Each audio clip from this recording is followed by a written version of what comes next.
ጤና ይስጥልኝ ክቡራን ሰልጣኞች ይህ በዳፍቴክ ኮምፒውተር ኢንጂነሪንግ ተዘጋጅቶ የቀረበ የአውቶካድ ስልጠና መውሰጃ ሲዲ ነው። እንኳን ደህና መጣችሁ።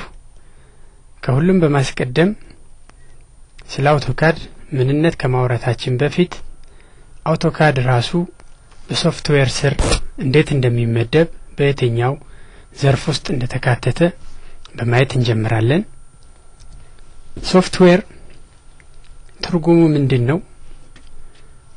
የቋንቋ ህግጋትን የቋንቋ ስንል የፕሮግራም ቋንቋ ፕሮግራም የመጻፍን ህጎች ተከትሎ የተዘረዘሩና የተጻፉ ጽሁፎች ተፈትሸው ስህተታቸው ተወግዶላቸው ኮምፒውተር ላይ መሮጥ እንዲችሉ ራን ማድረግ እንዲችሉ ተደርገው የተጻፉ እና የምናየውን የምንነካውን የኮምፒውተር አካል ሃርድዌር ተብሎ የሚጠራውን እንዴት አይነት ስራ መስራት እንዳለበት ትዕዛዝ የሚያስተላልፉለት በእኛና በሰዎች በተጠቃሚዎችና በኮምፒውተሩ መካከል እንደ ድልድይ የሚያገለግሉን የቋንቋ ወይም የጽሁፍ ስብስቦች ማለት ናቸው።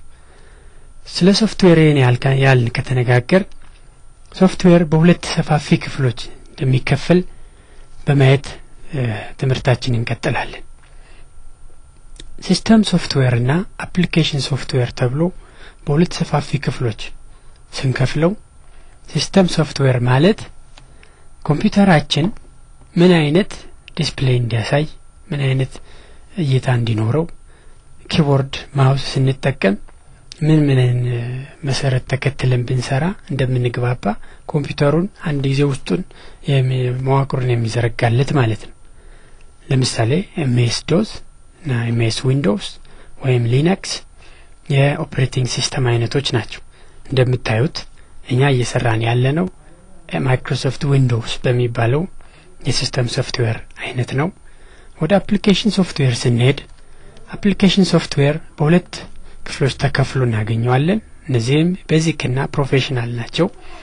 ቤዚክ ወይም መሰረታዊ አፕሊኬሽን ሶፍትዌሮች ስንል አንድ ሰው የኮምፒውተር ዕውቀት አለው ተብሎ ለመጠራት ሚኒመሙ ወይም በዝቅተኛ ደረጃ ሊያውቅ የሚገባቸው መሰረታዊ የሆኑ የኮምፒውተር ዕውቀቶችን የያዙት ናቸው። እነዚህም ማይክሮሶፍት ወርድ፣ ማይክሮሶፍት ኤክሴል፣ ማይክሮሶፍት አክሰስ፣ ማይክሮሶፍት ፓወርፖይንት።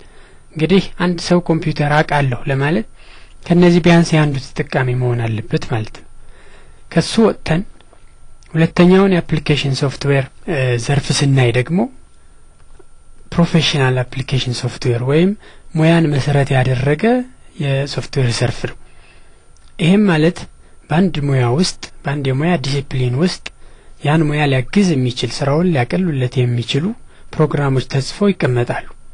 በዛም መሰረት አንድ ባለሙያ በሙያው የሚፈልገውን ሶፍትዌር አውጥቶ ስራውን እንዲያግዘው አድርጎ ሊጠቀምበት ይችላል ማለት ነው። ከዚህም አርኪካድ፣ ስታንድ እና አውቶካድ በዚህ ስር የሚመደቡ ሲሆን አርኪካድ አርኪቴክት ዲዛይን ሲሰራ ወይም ሌላ የፋይን አርት ባለሙያ ሊሆን ይችላል የስዕል ስራ የሚሰራ ቅርጻ ቅርጽ ሊጠቀምበት የሚችል ነው። አውቶካድ ከዚህ ጋር ተቀራራቢነት ያለው ነው። መሀል ላይ የተጻፈውን የምታዩት ስታንድ ተብሎ የሚጠራው በኢትዮጵያዊ የሶፍትዌር ጸሐፊ የተሰራ በስትራክቸራል ኢንጂነር የተጻፈ ነው። ስትራክቸራል ዲዛይን የሚሰራ ነው። የቢልዲንጎችን የህንጻዎችን ስትራክቸራል አናሊሲስ እና ዲዛይን የሚሰራ ሶፍትዌር ነው። አውቶካድ ደግሞ እኛ የምንማረው ትምህርት አውቶካድ ነው። እሱም ዲዛይኖችን ለመስራት ኢንጂነሮችን፣ አርኪቴክቶችን በፋይን አርትስ ውስጥ ያሉትን ባለሙያዎችን ወይም ድራፍትስማኖች ስራቸውን እንዲያቀልላቸው ተብሎ ታስቦ የተሰራ የኮምፒውተር ፕሮግራም አይነት ነው። አሁን በጥቅሉ ስለ ሶፍትዌር ያልካል አውቶካድ ራሱ ምን ማለት እንደሆነ በማየት እንጀምራለን። What is AutoCAD? AutoCAD ምንድነው? በእንግሊዘኛ AutoCAD definition AutoCAD is an abbreviation standing for Automated Computer Aided Design, which is an application software that designers, engineers and architects use in their daily design activities, and it by far helps in reducing the bulk of work to be done had the design been with ruler and pencil. ምን ማለት ነው?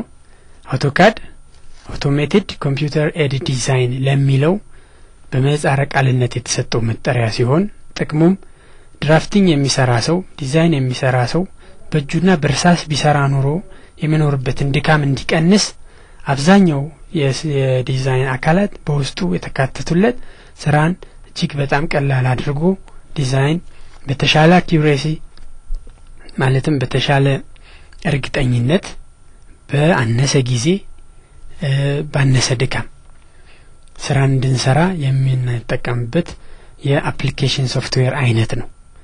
ስለ አውቶካድ ምንነት ይሄን ያህል ካልን በኋላ አውቶካድን ከሲዲው ላይ ወደ ኮምፒውተራችን እንዴት እንደምንጭነውና ጭነነው ደግሞ እንዴት ፈቃድ እንዲያገኝ እንደምናደርገው ላይሰንስ እንዴት እንደሚደረግ በማየት ትምህርታችንን እንቀጥላለን።